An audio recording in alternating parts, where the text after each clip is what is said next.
बीमार है कोई व्यक्ति, बहुत सारे ऐसे साधक हुए हैं जिन्होंने अपनी बीमारी का आलम्बन लिया है और बहुत उच्च साधनाओं में पहुँचे। जिनको कई लोगों को तो गंभीर बीमारियाँ हो गई। गंभीर बीमारी हो गई तो क्या वो साधना नहीं कर पाएँगे? साधना तो उनके जीवन में भी घटेगी। गंभीर बीमारियाँ तो भी उनके जीवन में साधना घटेगी। आलम्बन लेना चाहिए। आलम्बन यदि ठीक से लिया तो साधना जो है कि विपरीत परिस्थितियों में भी साधना संभव है। तो जन्मों के कर्म प्रारब्ध भरे पड़े हैं, तो उसको करने के लिए तो ऐसे लाखों जन्म लग जाएँगे और इतने जीवन जीते-जीते नए कर्म भी तो बनाओगे ना। तो फिर कैसे सफाई होगी? और कर्मों की सफाई तो खुद करनी पड़ती है, कर्म प्रारब्ध को भोगना पड़ता है। तो साधना में अंश में भोगना पड़ता है, अंश में भोगना पड़ता है और टाइम ज़ोन को अलग करके भोगना पड़ता है। उस समय की ग्रिप को जो है ढीला करना है। समय की ग्रिप को ढीला करने का एकमात्र महामंत्र यही है, अपनी समता को पुष्ट करो, तटस्थ रहो। नेगेटिव दोनों एनर्जीज़ हैं। तो पॉजिटिव एनर्जीज का हम आह्वान करते हैं कि उन्हें प्रोटेक्शन शील्ड जो है उपलब्ध कराएं और साथ में यह भी भाव होना चाहिए कि हमारी क्षमता पुष्ट हो रही है। हाँ, आपका प्रश्न पूछ लीजिए। प्रणाम स्वामी जी। मेरा क्वेश्चन है कि जैसे अपन विपश्यना में अवधान को मूव कराते हैं पूरी बॉडी पे, हाँ। तो जैसे कहीं पेन है तो क्या होता है, वो बार बार ध्यान वहीं जाता है। तो अगर अपन अवधान को जैसे मूव करा रहे हैं तो जहाँ पेन है ज्यादा तो वहीं पर उसको रखना है जब तक वो क्लियर ना हो जाए, या फिर उसको जैसे कंटिन्यू मूव करा रहे हैं वैसे कराते हैं? विपश्यना की विधि है, 56 मिनट की एक विधि है उसमें डाली हुई है।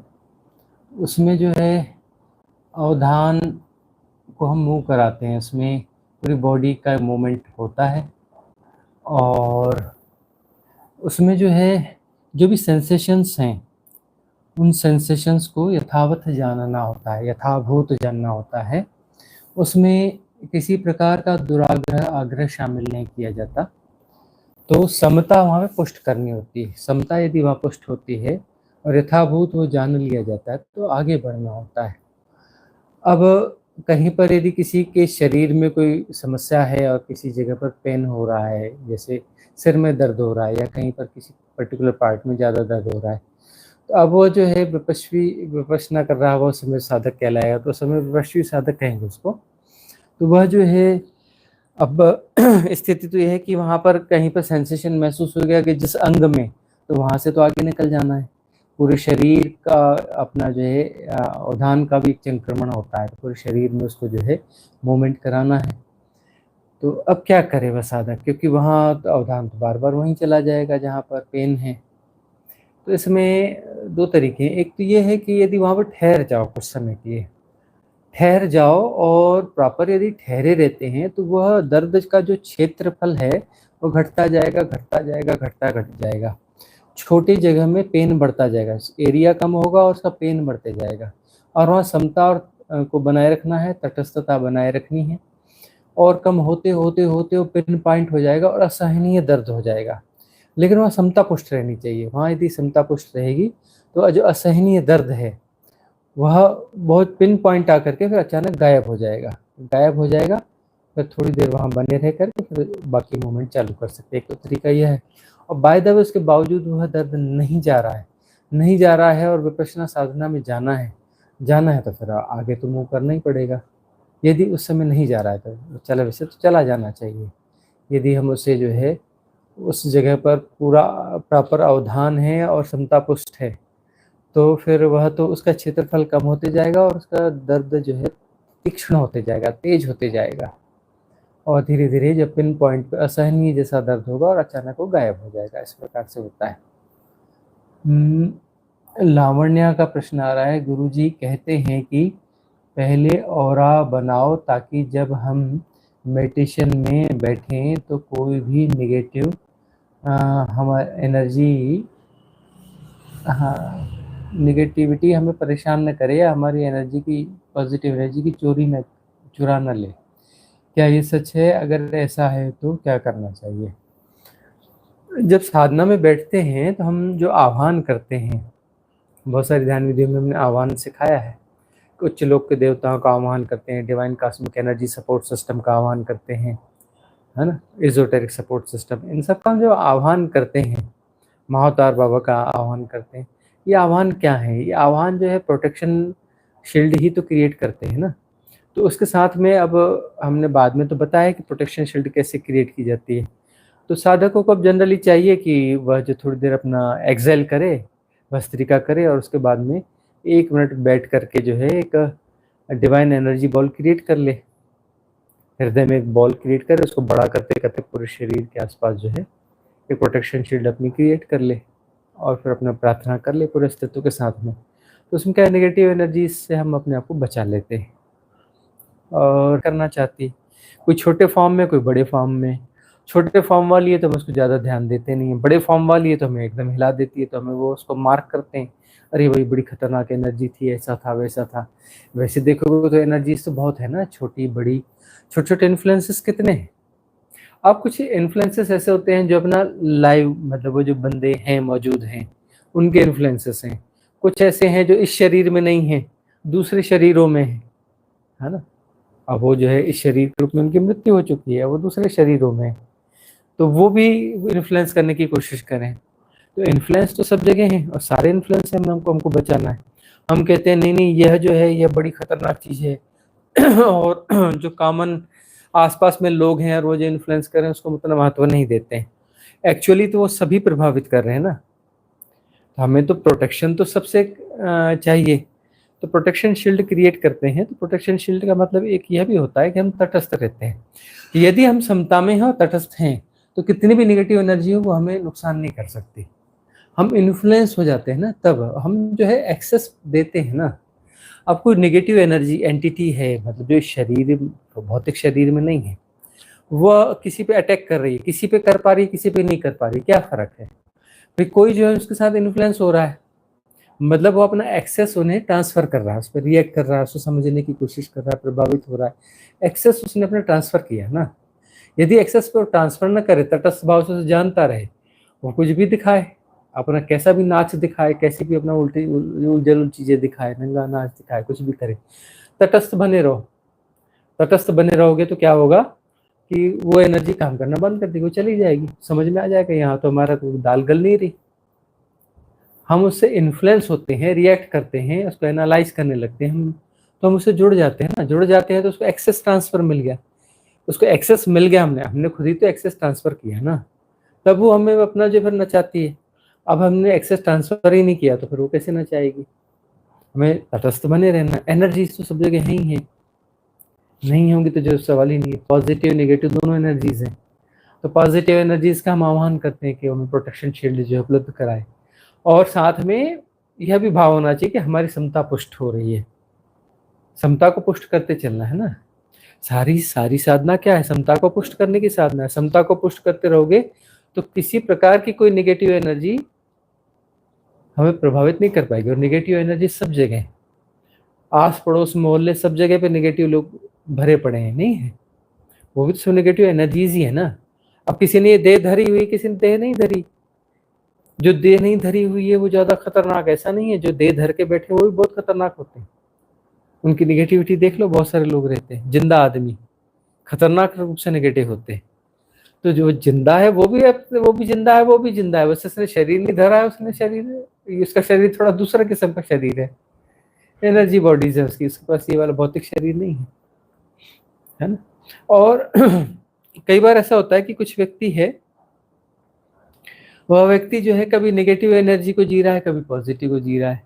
तो वही व्यक्ति कभी जो है पॉजिटिव जैसा लगता है, कभी नेगेटिव जैसा लगता है ना। कौन सी एनर्जी को जी रहा है, उस समय हम अपनी समता पुष्ट रखनी है। हमें अपनी समता पुष्ट रखेंगे तो फिर वो हम उससे प्रभावित नहीं होंगे। इसीलिए पूर्वाग्रह नहीं होना चाहिए किसी के प्रति ना, कोई पूर्वाग्रह नहीं रहना चाहिए, तटस्थता बनी रहे, दैट्स ऑल। तो समता को ही पुष्ट करना है।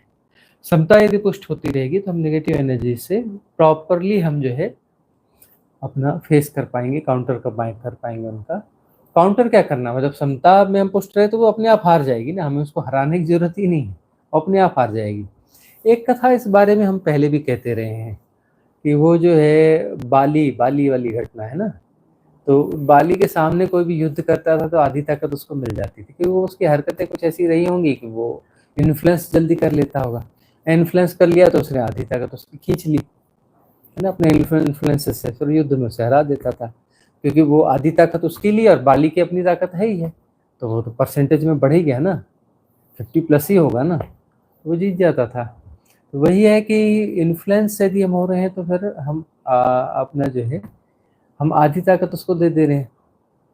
मन जो सिजोफ्रेनिक है ना, बटा है ना, तो बड़ा हिस्सा जो है उसने ले लिया, हैकिंग हो गई हमारी, तो फिर जो है हारना तय हो जाता है। यदि हम इन्फ्लुएंस नहीं हो रहे हैं तो फिर हमें कोई हरा नहीं सकता, है ना। इन्फ्लुएंस नहीं होना, तटस्थता और समता, इसको समझना ही पड़ेगा, हर साधक को समझना पड़ेगा कि तटस्थता क्या है, तटस्थ कैसे होना है ना, और कैसे हमें जो है अपने आप को प्रोटेक्ट करना है समता को पुष्ट करते हुए।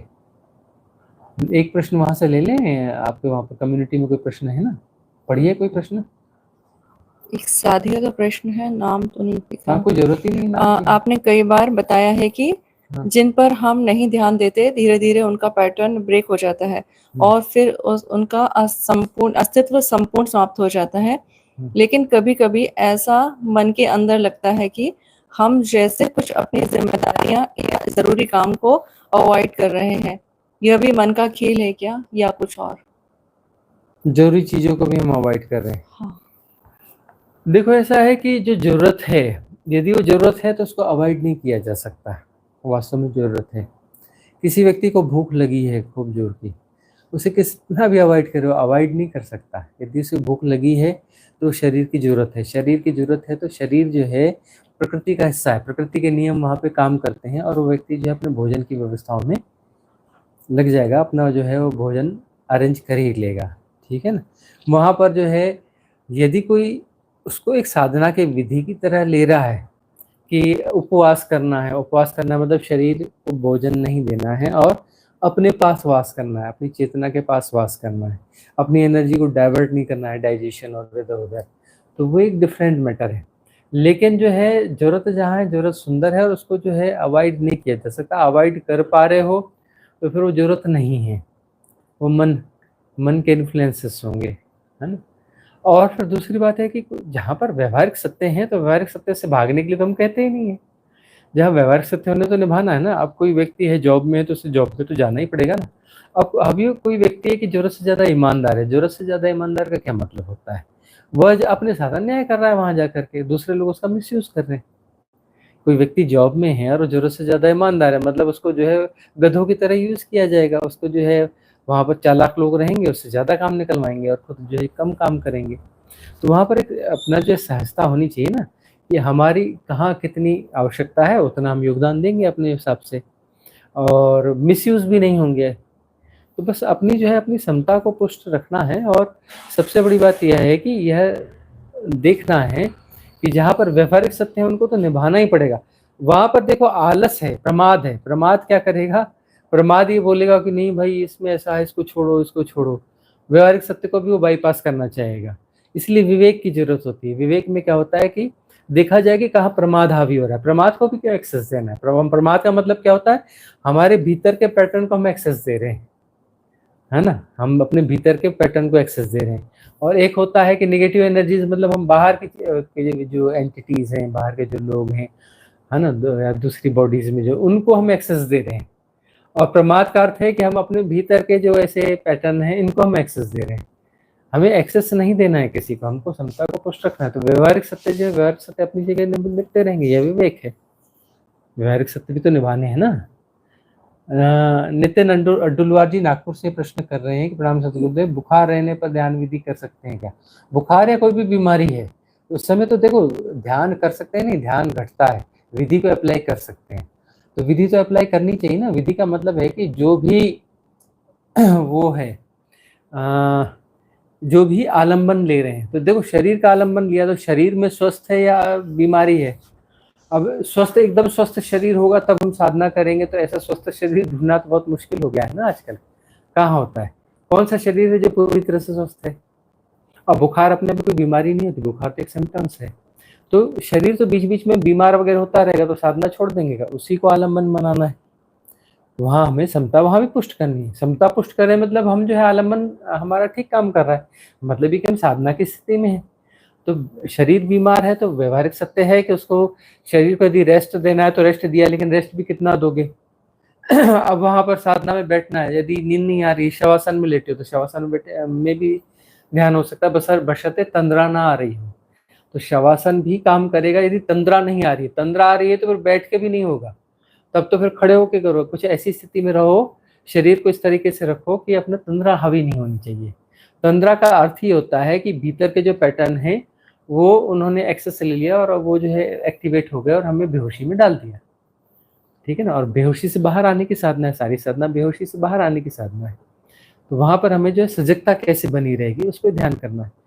अब ये जो है बीमार है कोई व्यक्ति, बहुत सारे ऐसे साधक हुए हैं जिन्होंने अपनी बीमारी का आलम्बन लिया है और बहुत उच्च साधनाओं में पहुंचे। जिनको, कई लोगों को तो गंभीर बीमारियां हो गई, तो गंभीर बीमारियां हो गई तो क्या वो साधना नहीं कर पाएंगे? साधना तो उनके जीवन में भी घटेगी, गंभीर बीमारियां तो भी उनके जीवन में साधना घटेगी। आलम्बन लेना चाहिए। आलम्बन यदि ठीक से लिया तो साधना जो है कि विपरीत परिस्थितियों में भी साधना संभव है। और विपरीत परिस्थितियों में बल्कि साधना ज़्यादा स्ट्रांग होती है, ज़्यादा अच्छी होती है ना। इसलिए कहते हैं ना कि अस्तित्व या परमात्मा जो है, जो अच्छे लोग होते हैं उनको ज़्यादा तकलीफ देते हैं। ज़्यादा तकलीफ क्यों देते हैं? क्योंकि वहाँ पर जो विपरीत परिस्थिति में साधना अच्छी होती है। ये एक मिथ के रूप से कही जाने वाली बातें हैं, मतलब साधक को इनकरेज करने के लिए कहा जाता है। अब जो कर्म प्रारब्ध है, कर्म प्रारब्ध के साथ जो चीज़ें घट रही हैं तो उनको इनकरेज करने के लिए ये कहा जाता है कि जो परमात्मा जिनसे प्रेम करता है उन्हें ज़्यादा तकलीफ देता है। मतलब विपरीत परिस्थितियों में जो है उनकी साधना का आलम्बन स्ट्रांग रहता है, ज़्यादा अच्छे से हो पाता है। अनिल चावड़ा जी हैं नोएडा से, इनका प्रश्न आ रहा है। प्रणाम स्वामी जी, ध्यान साधना करने के बावजूद विचार बहुत चलते हैं और निगेटिविटी बहुत बढ़ गई है, तो कृपया मार्गदर्शन करें। अच्छा, ये जो है गुजरात वाले हैं, आनंद से इनका प्रश्न है। तो अब ये देखिए कि साधना करते समय यदि विचार बढ़ रहे हैं, विचार ज़्यादा हो रहे हैं, निगेटिविटी भी बढ़ रही है, तो इसमें ये संकेत क्या है? इन संकेत को हम कैसे अनफोल्ड करें? पहली बात है कि साधना, यदि साधना में भीतर उतरेंगे तो विचार तो पहले भी चलते थे, लेकिन जो है वो बड़ी बेहोशी में चलते थे, उनका पता ही नहीं चलता था कि कितने ज़्यादा विचार हैं। अब यदि होश बढ़ रहा है तो विचार बहुत ज़्यादा दिखने चालू हो जाएंगे, क्योंकि होश बढ़ रहा है ना। अब वो जो है आइडेंटिफाई हो रहे हैं, अपने आप सब जानना जा रहा है, वो सारे विचार भी जाने जा रहे हैं। अब यदि कोई नेगेटिविटीज के फ्लो पहले भी थे, लेकिन पहले उनको हम नेगेटिविटी की तरह मार्क ही नहीं कर पाते थे। अब जो है वो नेगेटिविटी जो है वो भी दिख रही है। अब यहाँ है कि समता को पुष्ट करना है, उसको मार्क नहीं करना है कि ये नेगेटिविटी है, ये ज़्यादा विचार हैं। समता को पुष्ट करते जाएंगे तो इनकी स्पीड और बढ़ेगी। और हम यदि समता को पुष्ट करें, तटस्थ हैं, तो वो कर्म प्रारब्ध नहीं बनेंगे। वही सवाल है कि कर्म प्रारब्ध नहीं बनने चाहिए, कर्म प्रारब्ध जो है मिटने चाहिए। दर्शन मात्र से मिटने चाहिए। तो सम्यक दर्शन मतलब समता पूर्वक यथाभूत उन्हें जानना। यथाभूत यदि उन्हें जान रहे हैं तो विचारों के रूप में कर्म बह रहे हैं, और कर्म जो बह रहे हैं वो बह के निकल जाएंगे, कर्म कट गए। जो देख लिया ना, सब सम्यक दृष्टि से जानना, समता पूर्वक जानना, यथाभूत जानना, तटस्थ होकर जानना, कूटस्थ होकर जानना, तो वह जो है बाईपास पे निकल गए, वो कर्म कट गए वहां पर।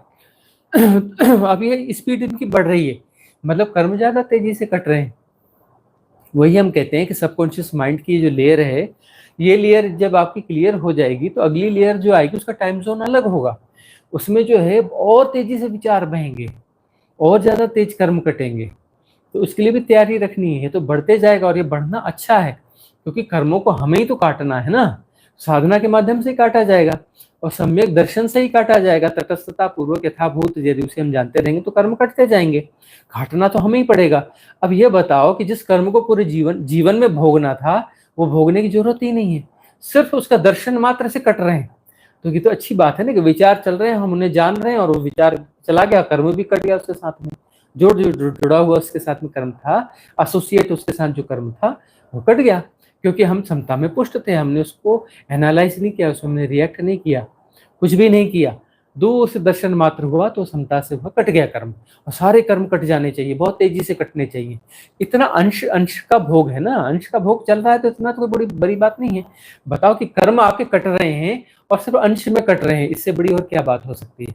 कि सिर्फ सम्यक दर्शन से, सबकॉन्शियस माइंड से जो फ्लो ऑफ थॉट्स हैं वो निकल रहे हैं, ज्यादा हो दिख रहे हैं, वो सिर्फ जा रहे हैं और कर्म कट रहे हैं आपके, क्योंकि आप तटस्थता को बनाए हुए हैं। कितनी सुंदर बात है कि कर्म इतनी आसानी से कट रहे हैं, और इतना भोग तो करना ही पड़ेगा। तो अब जो है यदि हम तटस्थ रहेंगे तो टाइम जोन का जो प्रभाव है, समय के कब्जे में जो हम हैं, उनकी ग्रिप में जो समय की ग्रिप कम होती है। इसलिए हम कहते हैं कि समता जो है महामंत्र है। मतलब समता में पुष्ट हो गए तो समय की ग्रिप है, जो समय तुमको पकड़ता है, अपने हिसाब से प्रभावित करता है, समय तुम्हें प्रभावित नहीं कर पाएगा। समय की ताकत जो है खत्म हो जाएगी, बियॉन्ड टाइम एंड स्पेस होने लगते हैं हम। जितना हम समय के प्रभाव को कम जिएंगे, कर्म प्रारब्ध जो है उतनी जल्दी कटेंगे। मतलब टाइम जोन का ही तो है ना। अब देखो कि साधना में होता क्या है कि जो कर्म काटने हैं, एक जो है बिल्कुल जिस समय से तुम प्रभावित हो बाहर, उससे जी रहे हो, तो फिर पूरे जीवन में तो थोड़े बहुत ही कर्म कट पाएंगे। तुम्हारे भीतर तो जन्म जन्मों के कर्म प्रारब्ध भरे भरे पड़े, तो उसको करने के लिए तो ऐसे लाखों जन्म लग जाएंगे, और इतने जीवन जीते जीते नए कर्म भी तो बनाओगे ना। तो फिर कैसे कैसे सफाई होगी? और कर्मों की सफाई तो खुद करनी पड़ती है, कर्म प्रारब्ध को भोगना पड़ता है। तो साधना में अंश में भोगना पड़ता है, अंश में भोगना पड़ता है, और टाइम जोन को अलग करके भोगना पड़ता है। उससे समय की ग्रिप को जो है ढीला करना है। समय की ग्रिप को ढीला करने का एकमात्र महामंत्र यही है, अपनी समता को पुष्ट करो, तटस्थ रहो, कूटस्थ रहो। ये हम धीरे धीरे समझा रहे हैं, समझना पड़ेगा, हर साधक को समझना पड़ेगा। पुराने जो हमारे प्रवचन हैं, जो भी कन्वर्सेशन है, उनको सुनोगे, समझोगे, तो वहां पर सब समझ में आएगा कि समय की ग्रिप को कैसे हम अपना कम कर सकते हैं, और ये क्या है, क्या भला क्या है ये जो हम कह रहे हैं कि टाइम जोन, इस टाइम जोन को हम कैसे समझें। तो जैसे जैसे समता पुष्ट होती है तो हम टाइम जोन जो है, उसका टाइम जोन हमारा अलग होता चला जाएगा। और जो है जो चीजें घट रही हैं उनको हम यथाभूत जानते रहेंगे, विदाउट एनी एसोसिएशन। उसके साथ हम जुड़ेंगे नहीं तो वो भोग हमें ज्यादा प्रभावित नहीं कर पाएगा, हमें नचाएगा नहीं। वो कर्म भोग जो तिगनी का नाच नचाता है ना, वो हमें नहीं नचा पाएगा, क्योंकि हम तटस्थ हैं, कूटस्थ हैं, दूर से जान रहे हैं। कर्म को हम दूर से जान रहे हैं तो कर्म हमें नचा नहीं सकता।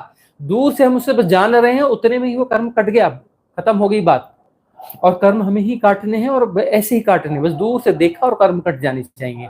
और जो बहुत तेजी से विचार चल रहे हैं तो तेजी से चलें, और तेजी से चलें, अगली लेयर खुलेगी सबकॉन्शियस माइंड की, तो और तेजी से विचार चलेंगे, कर्म और तेजी से कटते जाएंगे, सारे कर्म कट जाएंगे, इसी जन्म में सारे कर्म कट जाएंगे। और सिर्फ इतना ही भोगना पड़ेगा कि दूर से उन्हें सब देख रहे हैं, सब जान रहे हैं, दूर से देखते देखते विचारों के माध्यम से कर्म कट जाएंगे। तो आशा है अनिल जी आपको बात समझ में आ गई होगी। अगला प्रश्न वहां से लेना है, कम्युनिटी से एक प्रश्न ले लें। हाँ पढ़िए। मीनू चंदा जी का। हाँ मीनू चंदा। जीवन में जो परिस्थितियां जीवन में जो परिस्थितियां बार बार आती हैं, हाँ, कैसे जाने कि जो डिसीजन लिया है उसमें हम मन के पैटर्न से प्रभावित हैं या हियर एंड नाउ है।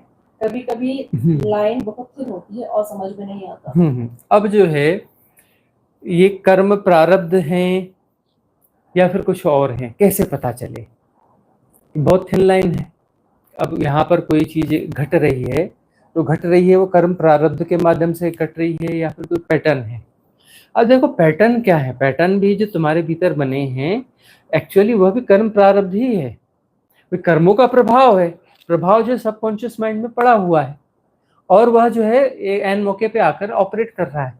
तो पैटर्न जो भीतर है ना वो कर्म प्रारब्ध का एक एसेंस ही तो है ना। और बाहर जो परिस्थितियां आ रही हैं वह भी कर्म प्रारब्ध के कारण आ रही हैं। तो वहां पर सब जगह पे हमें तो बस ये कि अपनी तटस्थता बनाए रखनी है, हमें जो है समता को पुष्ट करना है, सम्यक साक्षी वहां पर बना रहे। कर्म प्रारब्ध है तो फिर वो जो कर्म जो है हमें प्रभावित कम कर पाता है और छोटे में वह जो बाईपास हो जाता है। जो भी कर्म प्रारब्ध है वह छोटे में बाईपास, इवन जो बाहर घटना घट रही है उसमें कर्म घट रहा है, यदि तुम उससे बहुत ज्यादा प्रभावित हो रहे हो, उसमें रिएक्ट कर रहे हो, बहुत सारे लोग डर जाते हैं, रोने लगते हैं, कुछ चीखने चिल्लाने लगते हैं, कुछ इस प्रकार के रिएक्ट करने लगते हैं, ज्यादा रिएक्ट करते हैं। तो ज्यादा रिएक्ट करते हैं तो वो कर्म जो है, कर्म की श्रृंखला थोड़ी लंबी खींचेगी। तटस्थ भाव से बने रहोगे, उसे जानते रहोगे, और जहां प्रति संवेदन से जितना होना है होगा, तो जो घटना जितनी बड़ी घटनी ना उससे बहुत छोटे अंश में घटेगी, और कर्म बाहर का कर्म भी वहां पे कट जाएगा, जल्दी घटेगा। और भीतर की घटना है, कोई पैटर्न तुम्हें हैक कर रहा है, वो तो मतलब पुराना कोई जो प्रभाव है जो सबकॉन्शियस माइंड में जिसका इम्प्रिंट है, और वह जो है तिगनी का नाच हमें नचाना चाहता है, मतलब वो अपना कर्म काटना चाहता है। तो हमें जो है समता में रहेंगे तो हम उस इन्फ्लुएंस होंगे ही नहीं, उसको हम सपोर्ट ही नहीं करेंगे, वो हमें नचा ही नहीं पाएगा। नहीं नचा पाएगा तो फिर वो कर्म कट गया, वहां पर कर्म कट गया ना, हमने उसको एक्सेस दिया ही नहीं, कर्म बड़ी आसानी से कट गया। सवाल ये कि कहाँ हम एक्सेस ट्रांसफर करते हैं, वह अवेयरनेस चाहिए। कर्मों को कम हम अपने ऊपर काम करने का मौका देते हैं कि हमें नचाओ, हमें प्रभावित करो, हम एक्सेस ट्रांसफर ही नहीं करेंगे तो सिर्फ दर्शन मात्र से कर्म कट जाता है। यह महासूत्र है, इसको समझना पड़ेगा, बार बार समझना पड़ेगा। एक ये प्रश्न आ रहा है दैविक शर्मा जी का, सादर प्रणाम प्रणाम गुरु। अच्छा, शालिनी है बहादुरगढ़ से। जब भी कोई भी कार्य करती हूँ तो हो रहा है चीज में ऐसा लगता है इसमें भी परमात्मा है और आपकी उपस्थिति हर जगह फील होती है। शालिनी, हम निवेदन ये करेंगे कि वो जो शॉर्टकट वाले जो फॉर्म है ना, ऐसे शब्दों का प्रयोग बिल्कुल ना करें। हमें जो है साफ साफ लिखा करें ग्रामर के हिसाब से। तो अब ऐसा है कि इसको शालिनी को लग रहा है कि कोई भी कार्य कर रही हूँ तो हर चीज में ऐसा लगता है इसमें भी परमात्मा है और आपकी उपस्थिति हर जगह महसूस होती है। देखो, अब जब साधना में गहराई में जाओगे तब जो है अपनी चेतना जो है, अपनी चेतना सिकड़ी हुई चेतना नहीं रह जाती, हमारी चेतना फैलती है। तो फैलती है तो पता चलता है कि सब में जो चेतना है वो हम वही चेतना है। तो हर जगह परमात्मा का दर्शन यह है कि वही सम्यक, वही चेतना है ना, वही उसी चेतना को सब जगह सम्यकता पूर्वक जाना जा रहा है। और जो है हमारी उपस्थिति इसलिए फील हो रही है कि अब रेजोनेंस प्रॉपर हो गया है, तो वह जो एक्चुअली जो है सदगुरु परमात्मा एक जैसे ही हो जाते हैं वहां पर। तो इस प्रकार से महसूस हो रहा है। साधना ठीक चल रही है, साधना जो है चलने दो आगे, और भी बहुत सारे अनुभव आएंगे। हेतल गोदानी का प्रश्न है, अच्छा इन्होंने उषा लेलन का प्रश्न है फजिल का, पंजाब से। प्रणाम गुरुजी, मैं रक्षा कवच ध्यान 45 दिन के करीब से कर रही हूँ और चक्र शुद्धि ध्यान भी कर रही हूँ। अगर इन विधियों के दौरान अपने आप गले से अजीब अजीब सी आवाज़ें निकलने लगती हैं और गला भिंच जाता है। उषा के साथ ये चीज़ें हो रही हैं, दरअसल उसके जो है बहुत सारी क्लिनजिंग बाकी है। तो जब भी वो आई थी रिट्रीट में तभी हमने महसूस किया था कि उसके कुछ क्लिनजिंग्स बाकी हैं और वो जो है उसको कुछ कैथारसिस की ज़रूरत है। तो इस प्रकार से अजीब अजीब आवाज़ें जो निकलती हैं ना, वो किसी कैथारसिस की नीड है। तो कैथारसिस को समझना पड़ेगा, उसे करना पड़ेगा। तो करते करते वो सारी चीज़ें क्लियर हो जाएंगी। एक प्रश्न ये आ रहा है, प्रणाम स्वामी जी, मैं अक्सर अपने आसपास के हर जीव जंतु, पेड़ पौधों, जानवरों और इंसानों को एक परग्रही आँख से देखता हूँ। ये स्वाभाविक होता है, ऐसा मानिए जैसे मैं ये सब पहली बार देख रहा हूँ। देखो, साधक यदि नित्य नूतन की दृष्टि को प्राप्त होता है तो ये बड़ी अच्छी बात होती है कि जो भी घटना घट रही है जैसे हम उसे पहली बार देख रहे हैं, किसी भी व्यक्ति या पर उसको देख रहे हैं तो एक पहली बार देख रहे हैं। तो इसे नित्य नूतन को जानना मतलब हम जो उसमें किसी पास्ट टेंस का प्रयोग नहीं कर रहे हैं, सबकॉन्शियस माइंड का प्रयोग नहीं कर रहे हैं, रिलेटिवली नहीं देख रहे हैं। रिलेटिव सापेक्षता से देखना जो है वह जो है निर्मल दृष्टि नहीं हुई। निर्मल दृष्टि क्या होती है कि जैसे हम पहली बार देखें, यदि आईने में तुम अपने आप को इस तरीके से झकझोर के देखो कि पहली बार देख रहे हैं तो तुम्हें बड़ा विचित्र सा लगेगा। अपने आप अपनी छवि को देखना जो है बहुत विचित्र सा लगेगा। इवन कभी बहुत अपने आप को झटका देकर अपने हाथों को ही देखोगे, पैरों को देखोगे, बोलोगे क्या चित्र विचित्र आकृति है यह। अभी तुम्हें चित्र विचित्र नहीं लगती क्योंकि तुम जो है एक पर्टिकुलर ब्लाइंडनेस में हो। पर्टिकुलर ब्लाइंडनेस एक जो है एक टर्म होता है समझने का। पर्टिकुलर ब्लाइंडनेस मतलब जिस चीज को तुम बार बार देख रहे हो तो जो है तुम उसके बारे में ऐसा आग्रह बना लेते हो कि वो तुम्हें बिल्कुल ऐसा लगता है कि परफेक्ट है, और तुम एक्चुअली जो उसको देख रहे होते हो तो पूर्व स्मृति के आधार पर उस इमेज को इम्पोज कर देते हो वहां पर। तो तुम्हें लगता ही नहीं कि ये कोई नित्य नूतन चीज है, तुम्हें लगता है कि नहीं ये वही चीज है, जबकि वही यहाँ कुछ होता ही नहीं। यहाँ पर नित्य नूतन है, यहाँ धारा प्रवाह है, सब कुछ बह रहा है, यहाँ पर कोई भी चीज स्थिर नहीं है। जैसे तुम एक मोमबत्ती देखते हो, एक मोमबत्ती की फ्लेम को देख रहे हो, तुम्हें लगता है कि ये वही फ्लेम है, बिल्कुल नहीं है। जब तुम गौर से देखोगे तो वह जो फ्लेम जो है एक सेकंड में उसको हजारों बार, सैकड़ों बार रिप्लेस हो चुकी रहती है। एक फ्लेम जाती है और दूसरी जगह रिप्लेस होती है, वो हो जाती है, दूसरी रिप्लेस होती है, लेकिन वो इतना फास्ट प्रोसेस होता है कि हमारी ये वाली आंखें उसको पकड़ नहीं पाती। हमें लगता है कि वही एक ही फ्लेम जल रही है, जबकि वह फ्लेम जो रिप्लेस होती है। वैसे ही हमारे जीवन में है, यहाँ सब कुछ रिप्लेस हो रहा है। ये जो हमने 0-1-0-1 वाली लैंग्वेज कही थी, बाइनरी लैंग्वेज, एक्चुअली जो हम शिव तत्व में जाते हैं और फिर वहां से वापस आते हैं। इसी को क्वांटा थ्योरी में भी समझाया गया है कि वह जो एक कण में ऐसा लगता है कि मैटर है, और एक क्षणांश में ऐसा महसूस होता है कि वो मैटर है, वो ऊर्जा का वाइब्रेशन मात्र है। तो ऐसा ही है कि वह जो है जो पदार्थ की तरह भास जो भी आकृति दिख रही है वह एक प्रोसेस में है। हमें लगता है कि वह किसी कंटिन्यूटी में है, किसी कंटिन्यूटी में नहीं है, वह एक शून्य हो जाती है। शून्य से वापस जो है फिर वह प्रत्याभूत होती है, फिर से वह जो प्रकट होती है, वह जो है जो उसमें जाती है शिव तत्व में डुबकी लेती है, मतलब शून्य हो जाती है, शून्य होकर के फिर प्रकट होती है, शून्य होती है फिर प्रकट होती है।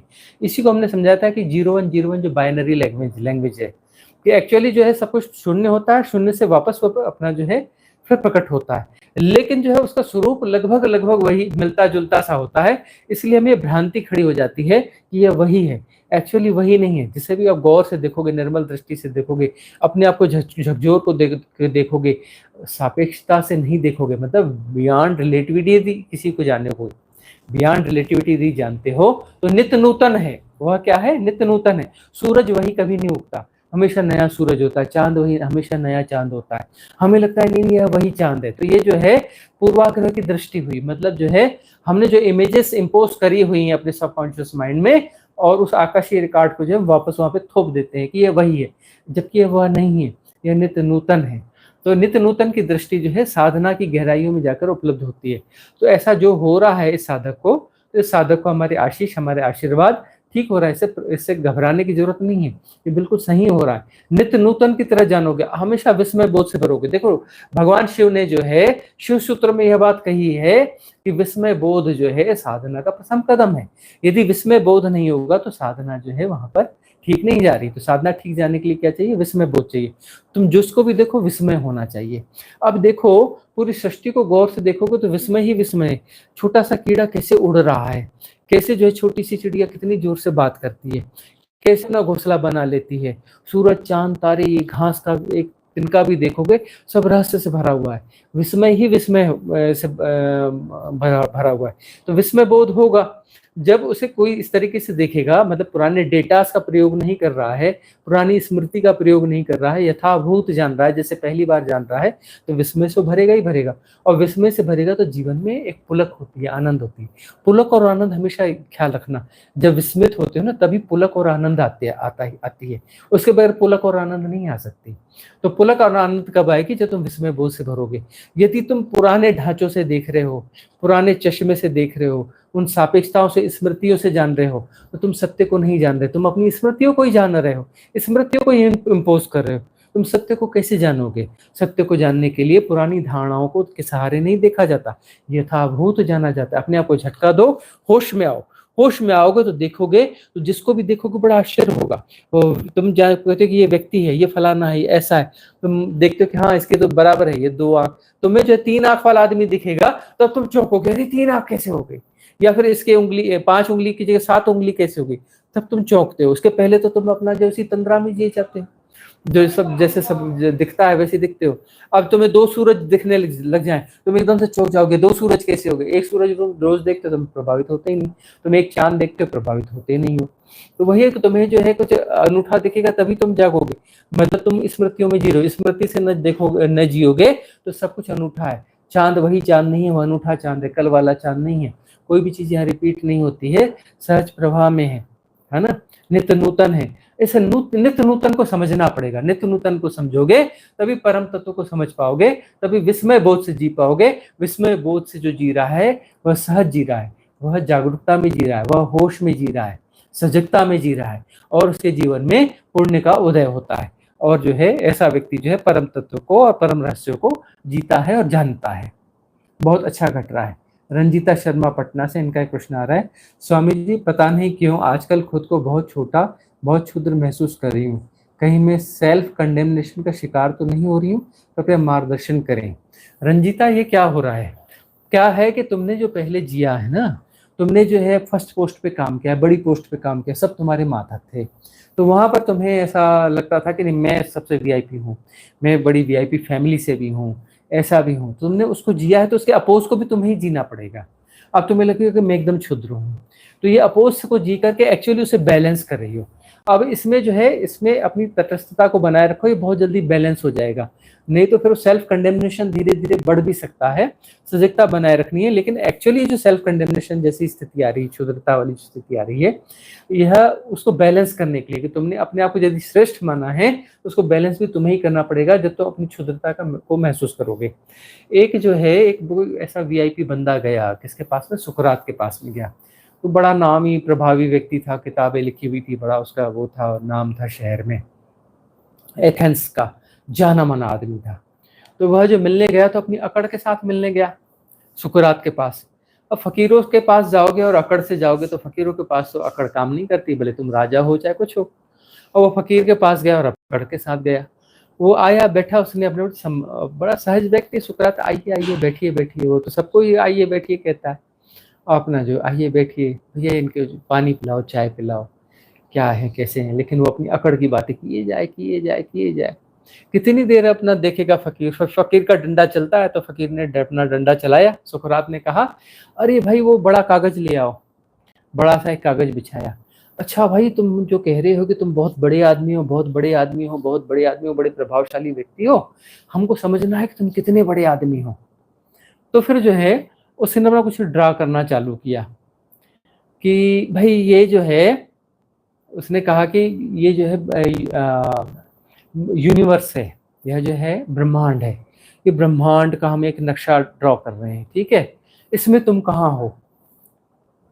तो वह जो है अपना घबराया, बोले इसमें मैं कहाँ हूँ, इसमें जो पता नहीं। अच्छा अच्छा अच्छा अच्छा, तुम बड़े आदमी हो कुछ हो, चलो बताओ कि तुम्हारी धरती कहाँ है। अरे वो भी तो इसमें नहीं समझ में आ रही। अच्छा तुम्हारी जो है मिल्की वे गैलेक्सी बताओ कहाँ है। बड़ी मुश्किल से अनुमान किया गया कि शायद यहाँ पर जो पतली सी धारा ऐसी बनाएंगे तो हमारी गैलेक्सी होगी। अच्छा ये तुम्हारी गैलेक्सी होगी, चलो भाई दूसरा कागज लाओ, उस कागज में हम गैलेक्सी को ड्रॉ करते हैं। गैलेक्सी को ड्रॉ किया गया, इससे बताओ तुम कहाँ हो। फिर बोले नहीं नहीं, इसमें मेरा पता कहाँ चलेगा। अच्छा अच्छा अच्छा, तुम जो सौर मंडल के सदस्य हो, सौर मंडल तुम्हारा कहाँ पर है। बड़ी मुश्किल से अपना कुछ करके छोटा मोटा कहीं पे ड्रॉ किया गया, शायद इस कहीं पे इस बिंदु में कहीं सौर मंडल समाया होगा। चलो भैया अगला कागज लाओ, उसमें फैलाते हैं। तुम्हारे सौर मंडल को फैलाया गया, इसमें तुम कहाँ हो। बोले इसमें मैं नहीं हूँ। तो कहाँ हो। बोले शायद मैं तो इस धरती पे हूँ। चलो उस धरती को ड्रा करते हैं। बोले इसमें तुम कहाँ हो। बोले ऐसे नहीं पहचाना जाएगा। तो ठीक है धरती का बड़ा नक्शा लाओ भाई। अब धरती के बड़े नक्शे में तुम कहाँ हो। बोले भी नहीं इसमें नहीं हूँ। कहाँ हो। तो भाई ग्रीस में हूँ। ग्रीस यूनान में कहाँ पर। बोले एथेंस में। तो क्या एथेंस ढूंढते हैं बड़ी मुश्किल से, अपना भाई यूनान ही मिलेगा पहले, फिर यूनान का नक्शा लाओ। फिर उसमें जो है एथेंस मिला। अब इसमें तुम बताओ कहाँ। इसमें इसमें भी ढूंढना पड़ेगा कौन से मोहल्ले में रहते हो। अच्छा इस मोहल्ले में, शायद उधर कहीं ये मोहल्ला होगा। फिर उस मोहल्ले में, ये मोहल्ला तुम्हारा है। नहीं नहीं, इसमें मोहल्ले में एक जगह पे रहता हूँ। तो वहां पर ढूंढा गया, हाँ यहाँ तुम गया हो, तो यहाँ के रहने वाले हो और यह हो, तुम कितने बड़े आदमी हो। तब तक उसका जो समाधान हो गया, तो उसका अहंकार चूर चूर हो गया था। तो हम अपने आप को जो कहते हैं ना कि हम इतने बड़े हैं इतने बड़े हैं इतने बड़े हैं इतने बड़े हैं, तो जो है फकीरों के डंडे चढ़ते हैं। तो फकीरों के डंडों के सामने तो फिर पता चलता है कि हमारी क्षुद्रता क्या है। और अस्तित्व यह भी सिखाता भी है, अस्तित्व जैसे सिखा रहा है ना कि पहले तुमने जो श्रेष्ठता के भाव को जिया है, अब क्षुद्रता महसूस होगी, तो एक्चुअली बैलेंस हो रहा है। ये इंटेलिजेंस का एक प्रोसेस है। ये इंटेलिजेंस तुम्हें बैलेंस करता है, कहीं ना कहीं से बैलेंस करेगा।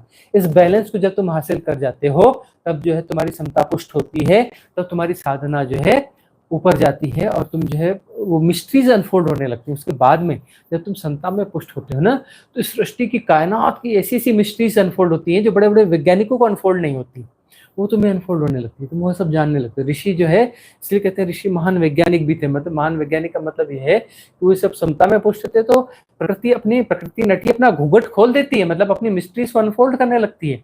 उनके एजुकेशन क्या है कैसा है मैटर ही नहीं करता, वो इतनी गहरी गहरी बातें बोलते हैं। उनके वेदों में ऐसे ऐसे संकेत मिलते हैं। फिजिक्स और केमिस्ट्री जो है, कहा यह जाता है कि जो पूरब में, जो पश्चिम में, जो वेस्ट में, जो अभी केमिस्ट्री फिजिक्स और ये विज्ञान के बड़े बड़े जो लॉज और ये सारे रिसर्च हुए हैं, उसमें जो है अंग्रेज जो आए थे यहाँ पर इंडिया में, और ट्रांसलेशन करवा के जो ले गए यहाँ के ग्रंथों को, उसे अनफोल्ड किया गया तो उसमें बहुत सारे हिंट्स मिले। उन हिंट्स के आधार पर जो है ये सारा जो है विकास हुआ है वहाँ पर। तो अब ये जो ऋषि मुनि थे, ये तो तुम्हारे वो किसी ऐसी यूनिवर्सिटी में पढ़े नहीं थे, तो उनके पास ये चीजें आई कहाँ से। तो समता में जब तुम पुष्ट हो गए ना, तो प्रकृति नटी तुम्हारे सामने भी पूरे अपने रहस्य जो खोलने लगेगी। तुम जो है विज्ञान की बड़ी गहरी गहरी बातें और जियोलॉजिकल और अपना भूगोल और या वो सारा कुछ जो है ना, अंतरिक्ष विज्ञान, इसके बारे में तुम ऐसी ऐसी बातें कहने लगोगे कि लोग आश्चर्यचकित होने लगते हैं।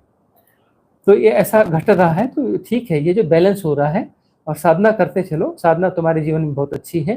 तो यह देखो, यह कर्म भी जो है खुद को तो भोगने पड़ेंगे ना। हमने श्रेष्ठता की भावना को जिया है, तो उसको बैलेंस हमें करना ही पड़ेगा। तो कर्म कट रहे हैं, अच्छा हो रहा है, बुरा कुछ भी नहीं हो रहा है, घबराने की जरूरत नहीं है। एक प्रश्न कम्युनिटी से भी लेना था। तो सुरेश शर्मा जी का हाँ, सुरेश शर्मा जी का उनका प्रणाम क्वेश्चन। गुरुदेव। जब साधक को पक्का हो जाता है कि सब उसी का खेल मात्र है, इंडिविजुअल मैं जैसा कुछ भी नहीं है, फिर भी अगर मन व्यवहारिक संसार की चिंता करता है, तो क्या माना जाए कि कहीं ना कहीं सेपरेशन बचा हुआ है अभी, क्योंकि दूसरा है ही नहीं। तो ये चिंता करने वाला कौन है? फिर प्रकृति अपने इस शरीर रूपी बुद्ध से अपने से कार्य करवाए, जो होने योग्य है हो जाएगा। तो मार्गदर्शन देने की कृपा करें। कितना सही है गलत है? हाँ, तो ये जो है राजस्थान से सुरेश शर्मा जी का प्रश्न है। अब ऐसा है कि साधना आगे चली गई, साधना आगे चली गई और अपना जो है सेपरेशन काफी हद तक थिन हो गया, तो अब तो ऐसा होना ही नहीं चाहिए कि अब तो चिंता की बात ही नहीं है, वस्तुगत रूप से हो रहा है। तो मैं कौन होता हूँ करने वाला। तो अब ये देखो कि मैं कौन होता हूँ, ये मैं पूरी तरह से एक्चुअली जो है विसर्जित होने के बावजूद भी एक वैवाहिक सत्य बना रहता है, अर्थात जो है मैं के किसी अंश को यहाँ पर जीना पड़ता है। यदि मैं के अंश को नहीं जियोगे तो शरीर में नहीं रह सकते। तो साधना के एक स्टेज के बाद में भी सेपरेशन का जो हल्का सा बोध है वो कुछ ना कुछ बना रहेगा, जब तक शरीर में सूक्ष्म कर्म प्रारब्ध शेष नहीं रहे, शेष हैं। और सूक्ष्म कर्म प्रारब्ध क्यों शेष है? वो कुछ ना कुछ रहे आएंगे, क्योंकि अस्तित्व को जो है उस शरीर को जब तक रखना है तब तक वो अस्तित्व शरीर को रखेगा तो उसमें वह कॉज तो होने चाहिए ना, तभी तो रखेगा ना। ऐसे कैसे रखेगा? तो वो कॉज वहां पे बना रहेगा, वो कारण वहां पे बने रहेंगे, उस कारण के आधार पर अस्तित्व जो शरीर को बचा के रखेगा और व्यवहारिक सत्य वहां पर जो है उसकी थोड़ी बहुत चिंता होगी वहां पर समता और तटस्थता को पुष्ट करते चलना है। और जो है वो व्यवहारिक सत्यों की आंशिक चिंता इसलिए भी जरूरी है, तभी वो व्यवहारिक सत्य पूरे किए जा सकते हैं। उसको प्रोसेस करने के लिए, बूस्ट करने के लिए उसमें जो की एक्टिविटीज हैं, वो की एक्टिविटीज के रूप में वो चीजें काम वहां पे करते हैं, तभी तो वो कर पाओगे ना, नहीं तो करोगे ही नहीं तो फिर एक परामर्शी दशा हो जाती, बस पढ़े हैं जी कुछ कर ही नहीं रहे हैं, है ना। वो सबके जीवन में तो वो चीज आ नहीं सकती। तो अब जो है इसमें यह रहेगा कि कुछ ना कुछ जो है वह रहेगा और वह तुम्हें जो है आगे चलाएगा, इस शरीर को जो है मूवमेंट करने के लिए सहयोगी होगा। शरीर को मूवमेंट करने के लिए व्यवहारिक सत्य तो होंगे ही होंगे ना, और व्यवहारिक सत्य जो है शरीर को चलाएंगे। तो चलाने के लिए जब शरीर को हम उपयोग कर रहे हैं तो किसी न किसी अंश में सेपरेशन का बोध जरूर रहता है। पूरी तरह से तब जाएगा जब महापरिनिर्वाण होगा। महापरिनिर्वाण का मतलब जब ये शरीर छोड़ना होगा पूरी तरह से, उस समय में जो है वो सेपरेशन पूरी तरह से जाएगा। अंशतः सेपरेशन को इस शरीर के साथ जीना पड़ता है और प्रकृति शरीर को बचाएगी, तब तक तो बचाएगी, याद रखना। प्रकृति शरीर को बचाएगी ही उस समय तक जब तक कि जो है शरीर छोड़ने की नौबत नहीं आएगी। तो व्यवहारिक सत्य निभाने ही पड़ेंगे और व्यवहारिक सत्यों से भागना नहीं चाहिए। मतलब यह है कि एक अपोजिट वो होने लगता है ना कि भाई व्यवहारिक सत्य, अब तो साधना की अवस्था आ गई, व्यवहारिक सत्य क्यों निभाएं? नहीं, व्यवहारिक सत्य निभाने पड़ते हैं। बुद्ध को भी निभाने पड़े, महावीर को, कृष्ण को निभाने पड़े, कृष्ण ने युद्ध लड़े। व्यवहारिक सत्य निभाने पड़े या नहीं निभाने पड़े? तो व्यवहारिक सत्य जो है वो निभाने ही पड़ते हैं। तो प्रकृति का जब तक खेल है, उस खेल का देखो, प्रकृति अपना खेल खेल रही है। ये शरीर जो आया किसी खेल के तहत आया, तो खेल जब तक उसका शरीर का चलना है, अगले जन्म के कर्म प्रारब्ध काट दी गई, लेकिन इस शरीर के जो कर्म प्रारब्ध है उस जन्म के साथ कुछ बहुत सारी चीजें तय हो जाती है, उसमें बहुत सारी चीजें काट दी गई, सभी चीजें नहीं काटी जा सकती। तो इस शरीर का जितना खेल है वह खेल वहां पे पूरा होगा ही होगा। तब तक जो है इस शरीर के खेल को प्रकृति के साथ में निभाना ही पड़ेगा, निभाना ही पड़ता है। हाँ, एक ये प्रश्न आ रहा है, प्रणाम गुरुजी। अमृत का प्रश्न है, आपसे मिलने से पहले से ही मैं जाने अनजाने से झेल कर रहा था। आपसे मिलना भी तब हुआ जब मैं सब कुछ करके थक गया और बस बिना कुछ करे बैठने लगा। वही तो है कि जब तुम्हारी पात्रता विकसित होगी तभी तो आ पाओगे। आप झेन को जो है तुम एक्चुअली पूरी तरह से जिया भी नहीं है ना। झेन के कॉन्सेप्ट को समझना और पूरी तरह से जीना वो एक अलग मामला है। जब झेन रिट्रीट्स प्रॉपरली होंगी ना तब हम इसको और अनफोल्ड करेंगे। अभी तो कुछ अनफोल्ड करना चालू किया है हमने झेन को। उषा लिलन, अच्छा जिब्रिश, अच्छा उनका वही था प्रश्न था ना, उसमें कहा था तो जिब्रिश भी होती है। वही हम कह रहे हैं उषा लिलन से कि कैथारसिस की जरूरत है, कैथारसिस जो है करते चलो।